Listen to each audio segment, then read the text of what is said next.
कल पिछले क्लास में हम लोग अवकलन से संबंधित कुछ सवाल हल कर रहे थे। प्रश्नावली 2.1 तो 2.1 से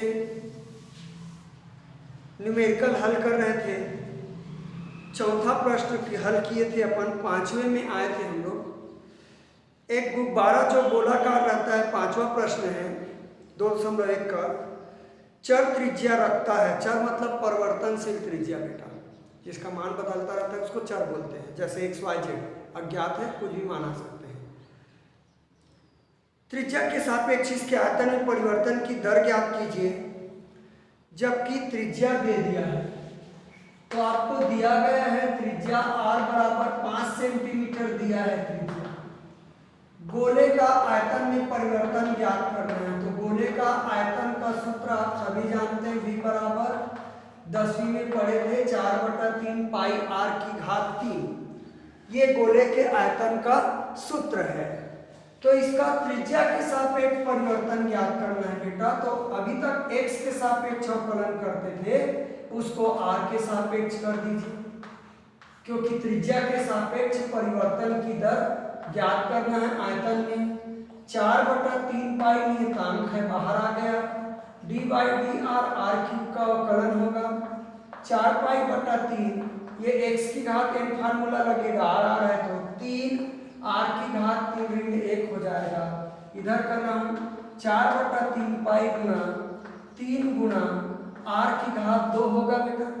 3 और 3 कट गया, तो ये 4 पाई r का वर्ग आएगा। r का मान 5 दिया है, उसको रख दो, तो 5 का वर्ग 25, 25 चौक 100 पाई आएगा। तो ये इसका जवाब आएंगे आपके 100 पाई, इसके जवाब आएंगे। तो पांचवा प्रश्न है, मात्रक सेंटीमीटर में दिया है बेटा। तो आयतन है, तो आयतन होता है आपका घन सेंटीमीटर प्रति सेकंड। ये आयतन में परिवर्तन की दर हो जाएगा।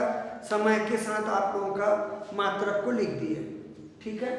तो त्रिज्या के सापेक्ष परिवर्तन बोला था हमने, त्रिज्या के सापेक्ष अवकलन कर दिए। तो इस प्रकार से आप लोगों को सॉल्व करने हैं। अब नेक्स्ट क्वेश्चन अपन देखेंगे। y बराबर x वर्ग ऋण 4x ऋण 9 दिया है बेटा। y बराबर x वर्ग ऋण 4x ऋण 9 एक समीकरण दिया है। बिंदु 0,9 पर खींची गई स्पर्श रेखा x अक्ष की धनात्मक दिशा के साथ कितना कोण बनाती है। x अक्ष की धनात्मक दिशा मतलब प्रवणता हो गया बेटा। तो यहाँ tan थीटा बराबर होगा, सूत्र समझे, कुछ भी dy/dx। tan थीटा बराबर हो जाएंगे dy/dx, प्रवणता। m बराबर होता है dy/dx, रेखा की ढाल को प्रवणता बोलते हैं। तो d/dx बराबर कोण अपन थीटा मान लेते हैं, माना अभिष्ट कोण थीटा है,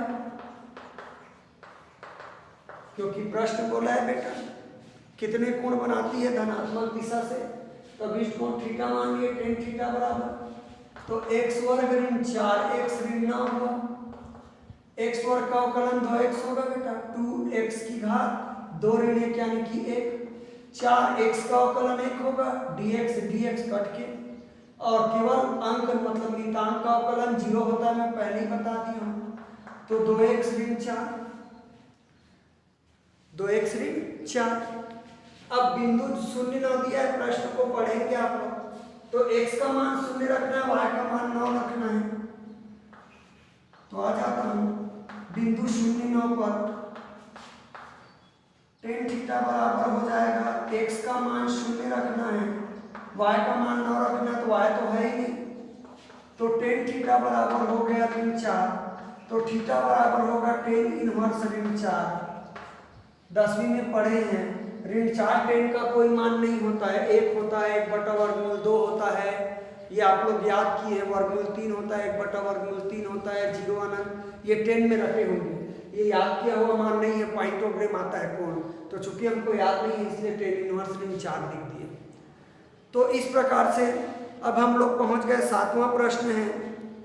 y बराबर समीकरण दिया है x के किस मान के लिए y का मान अधिकतम होगा और किस मान के लिए न्यूनतम, y का अधिकतम और न्यूनतम मान भी ज्ञात करना है।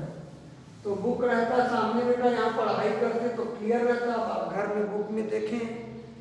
तो सातवां y बराबर समीकरण दिया है बेटा, कोई समीकरण दिया हुआ प्रकार x की घात 3 ऋण 2x का वर्ग धन x धन 9, ये समीकरण दिया हुआ है। आप लोगों को x का अधिकतम मान और x के लिए y का अधिकतम मान और न्यूनतम मान हमको ज्ञात करना है, ठीक है। तो ये उच्चिष्ट और निम्निष्ठ से भी बनता है, जिसको 12वीं में करेंगे आप लोग आसानी से, ठीक है। तो उच्चिष्ट और निम्निष्ठ का ही सवाल है बेटा। एक बार अवकलन कर देता हूँ, dy बाई डी एक्स बराबर x cube minus 2x square plus x plus 9। तो dy बटा डी एक्स अवकलन होगा आपका 3x का वर्ग, 3x की घात 3 ऋण 1, डायरेक्ट अवकलन कर रहा हूँ बेटा, x की घात 1 से 2 गुना x वर्ग का अवकलन 2x आएगा, अपने करना सामने 2 आ जाएगा, और x की घात 2 ऋण 1, x का अवकलन 1 होगा और 9 का 0 हो जाएगा। कल अवकलन पढ़े पिछले क्लास में, आप लोग को अवकलन आनी चाहिए, मैं एकदम आराम से हल नहीं कराऊंगा अवलोकन को, अवकलन को। 2 दूनी 4x धन 1 आया, x वर्ग का अवकलन 2x आएगा, रफ में करेंगे आप लोग, ठीक है। ये समीकरण 1 हो गया। अब अधिकतम या न्यूनतम मान के लिए बेटा इसको अपन 0 मान लेते हैं, जिसको अपन उच्चिष्ट और निम्निष्ठ बोलते हैं। उच्चिष्ट मतलब अधिकतम मान, उच्चिष्ट या निम्निष्ठ के लिए, निम्निष्ठ के लिए dy बटा dx को 0 लेंगे। ये 12वीं गणित वाले बहुत अच्छे से पढ़ेंगे। dy बटा dx को 0 लिया जाता है x का मान निकालने के लिए। तो 3x का वर्ग 4x धन 1 बराबर 0, dy बाई dx का मान रख दिया बेटा। ये उच्चिष्ट या निम्निष्ठ के लिए शर्त है, सूत्र रखते हैं। हाँ, तो मैंने रख दिया, अब x का मान निकालूंगा। 3 एकम 3, जोड़ने वाले केसेस है कि 3 और 1 में टूटेगा गुणनखंड, 3x ऋण 1 गुणनखंड आते होंगे, उम्मीद है आप लोग छोटी क्लास में पढ़े हैं। तो x कॉमन करूंगा बेटा, 3x x ऋण 1, यहाँ से माइनस कॉमन करूंगा, x ऋण 1 बराबर 0, x ऋण 1 दोनों के पास है, x ऋण 1 तो उभयनिष्ठ हो गया, 3x ऋण 1 बराबर 0। अब x ऋण 1 को 0 लोगे तो x बराबर 1 आएगा, और 3x ऋण 1 को 0 लोगे तो x बराबर 1 बटा 2 आएगा। ऐसा आप लोग 10वीं में सवाल बना के आए हैं, गुणनखंड से मान निकालते हैं। वर्ग समीकरण को हल करने की विधि, गुणनखंड विधि, सूत्र विधि, ये आप लोग पढ़े हैं। तो x के 2 मान है। अब बेटा जो सवाल है उसको अवकलन है, उसको 2 बार अवकलन करते हैं। d2y बटा dx2, मतलब इसको 2 बार अवकलन करूंगा, ऐसे होता है बेटा 2 बार अवकलन। dy d का दूसरा बार अवकलन कर रहा हूं मैं, dy बाई dx का, तो d2y dx2। तो इस तरह मैं अवकलन कर रहा हूँ d बटा dx, dy बाई dx का मान आया था बेटा 3x का वर्ग ऋण 4x धन 1, ये आगे है ना, 3x स्क्वायर का अवकलन 2x होगा, ऋण 4x का अवकलन 1 होता है, और 1 केवल नियतांक है तो 0, तो ये आ गया 6x ऋण 4। 2 बार अवकलन 6x ऋण 4 आया है। इसको समीकरण 1 दे देते हैं, d2y बटा dx2 को समीकरण 2 दे देते हैं। अब समीकरण 2 में बेटा ये दोनों बारी बारी से रखेंगे, तो उच्चिष्ट और निम्निष्ठ के लिए शर्त आता है, यदि माइनस आएगा तो उस मान पे फलन उच्चिष्ट होगा, उल्टा संबंध बनता है। हाँ, माइनस में आ गया तो उच्चिष्ट और प्लस में आ गया तो फलन निम्निष्ठ होगा। तो समीकरण 2 में मैं x बराबर 1 रख रहा हूं, 2 मान निकला x का, तो d2y अपान dx2 बराबर हुआ 6 गुना 1 ऋण 4, तो 6 कम 6 ऋण 4 यानी कि 2, पॉजिटिव आया बेटा, धनात्मक मान आए, तो धनात्मक मान 0 से बड़ा है, अतः फलन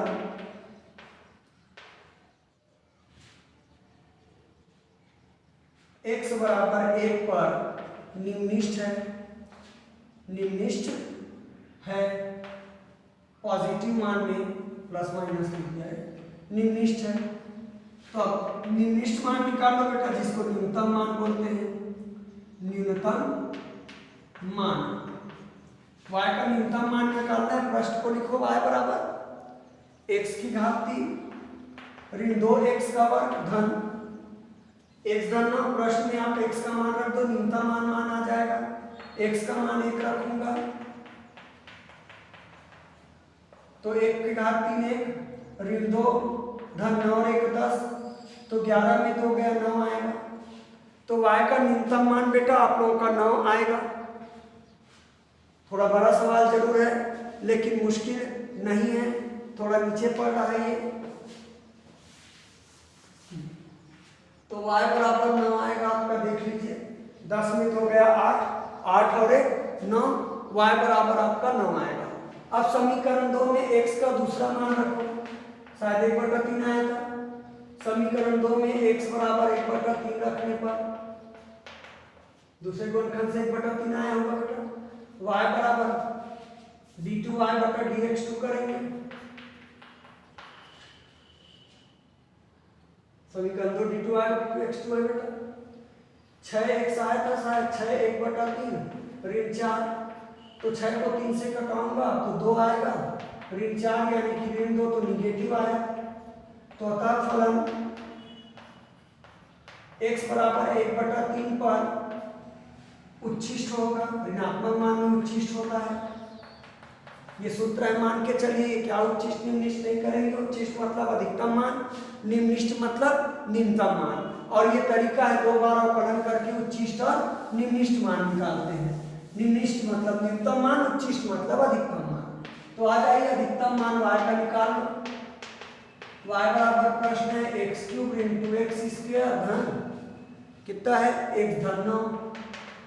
तो x का मान 1/3 है, मैं रख रहा हूँ 2। प्रश्न में रखना रहता है अधिकतम न्यूनतम मान x और y का 9, x की जगह 1/3 रख दिया। 1 का 3 बार गुना 1, 3 का 3 बार गुना 27, 3 × 9 = 27। 2 गुना 1 का वर्ग 1 तो 2 एकम 2, 3 का वर्ग 9, 2/9, 1/3। इसको हल कर लूँ क्या बेटा, लघुत्तम 3, 9 × 27 और 1 28। तो इसका लघुत्तम 27 आएगा तीनों का। 27 को 27 से भाग देंगे 1, 1 एकम 1। 27 को 9 से भाग देंगे 3, 3 दूनी 6। 27 को 3 से भाग देंगे 9, इसको 9 से गुणा करें 9 8 72 का 2 हासिल आया 7, 9 दूनी 18 और 7 25। गुणा आप लोगों को आनी चाहिए, मुझे नहीं पता। 252 में जुड़ेंगे 253, 6 घटाऊंगा 247 आएगा। 247/27 आएगा। नहीं लिख रहा होगा कि लिख देता हूँ, 247/27 आया है आपका। दशमलव में या सही बटन लिख सकते हो। 247 को मैं 27 से भाग दूंगा, 9 बार जाएगा, 7 × 63 का 3 हासिल आया 6, 9 दूनी 18 और 6 24। तो कितना बचा, 2 बचा, 4 बचा। तो इसका 9 सही 4/27 आएगा। इसमें छोड़ सकते हो उत्तर को, मैं आपके बुक का आंसर बताया हूँ क्योंकि वो सही बटन लिखा है आंसर को। आप ऊपर तक छोड़ सकते हो या दशमलव तक भाग दे सकते हो। तो इस प्रकार से ये प्रश्नावली आप लोगों का समाप्त होता है। आगे आपका समाकलन दिया होगा बेटा, अवकलन का उल्टा समाकलन होता है। तो प्रश्नावली 2.2 में समाकलन दिया है। तो पेज नंबर 105 में दोनों सूत्र दिया है, अवकलन का भी सूत्र दिया आप लोगों को, समाकलन का भी सूत्र दिया है। ये सूत्र याद करेंगे आप लोग, 10 सूत्र दिया हुआ है, छोटा है इसलिए। अवकलन का तो मैं लिखा दिया, अब समाकलन का होगा। 1 का समाकलन x होगा बेटा, क्योंकि x का अवकलन 1 होता है, उल्टा चलेगा। 1 नहीं रहेगा, समाकलन dx का भी x होगा। दूसरा x की घात n का समाकलन होगा बेटा, x की घात n+1 n/n+1। अवकलन में n x की घात n-1 था, समाकलन में ये सूत्र होगा। तीसरा 1/x का समाकलन होगा log x, क्योंकि आप लोग log x का अवकलन 1/x रटे होगे। ठीक है। चौथा ex का समाकलन ex ही होगा, क्योंकि e की घात x का अवकलन भी e की घात x होता है। पांचवा sin x का समाकलन होगा बेटा माइनस cos x, क्योंकि cos x का अवकलन आया था माइनस sin x सी स्पेलिंग का, तो sin x का समाकलन होगा माइनस cos x, उल्टा आएगा, आप जाने फार्मूला को। छठवां वैसी cos x का समाकलन आएगा बेटा sin x प्लस में होगा ये, क्योंकि sin का अवकलन cos होता है। सातवां sec स्क्वायर x का समाकलन आएगा tan x, क्योंकि tan x का अवकलन sec स्क्वायर x किए थे। ठीक है। वैसी cosec स्क्वायर x का समाकलन आएगा आप लोगों का माइनस cot x, क्योंकि cot x का अवकलन किए थे minus cosec square x, just उल्टा चलता है। वैसी 1/√1 माइनस x स्क्वायर dx का समाकलन आएगा sin इनवर्स x, याद होगा sin इनवर्स x का अवकलन इतना था। 10वां 1/1 प्लस x स्क्वायर dx का समाकलन आएगा tan इनवर्स x। तो अवकलन से जस्ट उल्टा समाकलन होता है, अवकलन मतलब घटना और समाकलन मतलब बढ़ना होता है। मान जुड़ते हैं और बड़ा मान निकलता है भैया। तो ये 10 फार्मूला दिया हुआ है, हो सकता है ये प्रश्नावली इन 10 फार्मूला पे आधारित हो, तो मैं प्रश्नावली पे जा रहा हूँ 2.2, जो कि पेज नंबर 106 पे आप लोगों के मौजूद है। सूत्र याद करेंगे तभी बनेगा सवाल है, नहीं तो आप लोगों को कुछ भी समझ में नहीं आएगा। तो समाकलन ज्ञात करना है।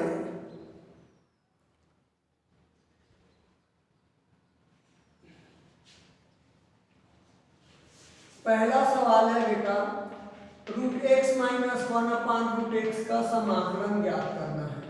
मैं ये अपने तरफ से कर रहा हूँ, ये प्रश्न है, इसका x के सापेक्ष समाकलन कर रहा हूँ, चिन्ह अपने तरफ से किया हूँ। तो अलग अलग पद का अलग अलग समाकलन होगा, जैसे कि मैं पहले अवकलन में भी बताया था। इसको घात बना लो बेटा, x की घात हाफ dx, ये आएगा x की घात माइनस हाफ dx, रूट मतलब घात 1/2 ऊपर जाएगा ऋण में हो जाएगा। तो x की घात n+1 माइनस x की घात n+1, n की जगह माइनस हाफ है, n+1, तो यहाँ पे आ जाएगा x की घात 3/2, 2 एकम 2 और 1 3, नीचे भी आएगा 3/2, यहाँ आएगा x की घात 1/2, 1 में आधा घटेगा, नीचे भी आएगा 1/2, तो ये हो जाएगा उलट के 2/3, x की घात 3/2, 2x की घात 1/2, 3/2 होगा बेटा 1 धन 1/2, तो x की घात को ऐसा लिख सकता हूं, इसको आधार समान है, घातें जुड़ जाएंगी। अब इसको मैं रूट पे लिख सकता हूं, √x, 1/2 वाले को 2√x, ये जवाब होगा आप लोगों का। ठीक है, वो बटा वाला लिख दिया, यहीं तक ही, आगे नहीं किया, यहीं तक छोड़ दिया आपके बुक में, जहां भी छोड़ो समाकलन बस करना है आपको। तो मैं ये चाहूंगा कि 2.2 को हम लोग कल हल करते, आप लोग फार्मूला को याद करके आते, जिससे कल आप लोगों को सवाल समझ में आएंगे। ठीक है, तो ये 10 फार्मूला आप लोग याद करेंगे, बाकी इस एक्सरसाइज का हम कल ही अध्ययन करेंगे।